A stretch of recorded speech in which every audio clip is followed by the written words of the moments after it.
আজি এটা কথা কম, তোমালোকে মন লগাই শুনিবা আৰু ঘৰত যাই এইটো কাম কৰিবা গাইজ। মই এতিয়া আৰু ইমানখিনি পাৰ হৈ লওঁ, তাৰপিছত গৈ আছোঁ। এই চাওক, চাই থাকক, পাৰ হৈ আহিলোঁ। তো আপোনালোকৰ কাৰণে এটা ভাল খবৰ, আজিকালি মানুহে গছডাল কাটি কাটি একদম শেষ কৰি দি আছে। এই চাওক, আমাৰ ইয়াতে ইমান গছ পুতিছোঁ যাতে অক্সিজেনৰ কোনো কমি নহয়। আপোনালোকে এটা কাম কৰি দিব, আপোনাৰ ঘৰত যিমানখিনি অলপখিনি জাগা থাকিলে তাতে গছ এটা পুতি দিব মোৰ কাৰণে।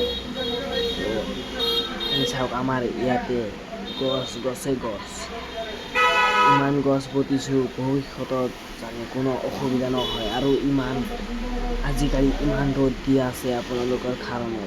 এই চাওক, আপোনালোকে গছ নুগুনে একোবাৰে। থেংক ইউ, আজিৰ ভিডিঅ' এইখিনিয়ে।